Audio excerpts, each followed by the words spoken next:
day 2ကျွန်တော်တို့ service လိုက်နေဖြစ်ပါတယ်ကျွန်တော်ဒါတော့ customer အိမ်ကိုရှာနေတာဖြစ်ပါတယ်day 2 service ပါဒီခါလဲ bridge service ပဲပေါ့နော်ဆိုတော့ဘောင်ချောက်ကုတ်တွေခိုးတုံးတာများလို့ပေါ့နော်အဲ့ဒါကျွန်တော်ဘာလုပ်ရမလဲဆိုတော့ gateway လဲပေးရမှာပေါ့နော် gateway အဲ့တော့ bridge gateway သုံးမလား microtic သုံးမလားပေါ့နော်ဒါတော့ရွေးချယ်စရာပေးရမှာပေါ့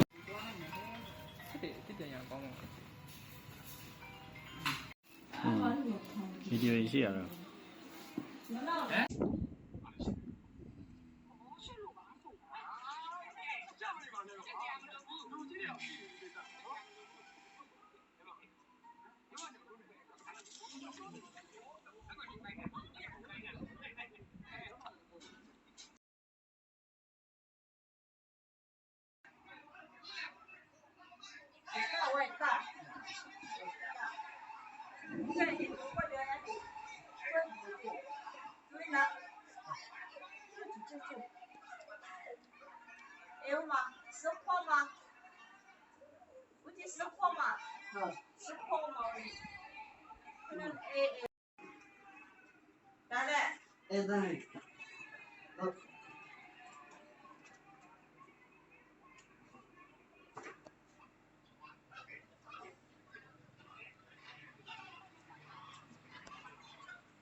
ဘာလို့အခြားနံပါတ်ထည့်ရမှာ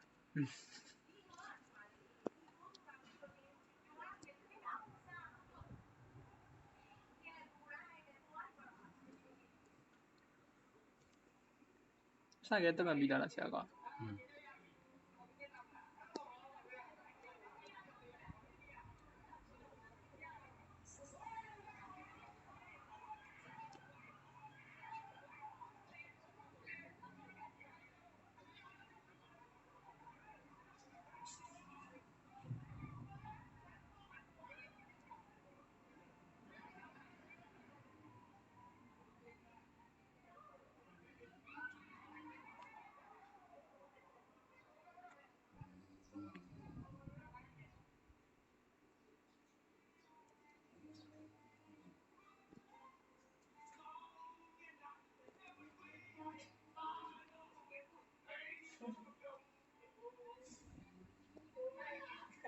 ပြောထုတ်တော့မှာပေါ့ဆရာအဲ့ကောက်တောင်း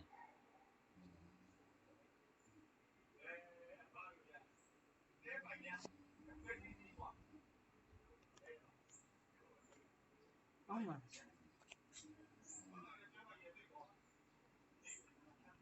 ဘယ်နာရီရောင်းနေလဲ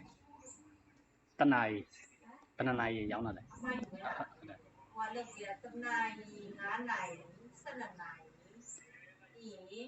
တလားဆိုင်ဤတပတ်စာဘောမှာပတ်စာရဲ့တရက်စာ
လူကြီးတွေ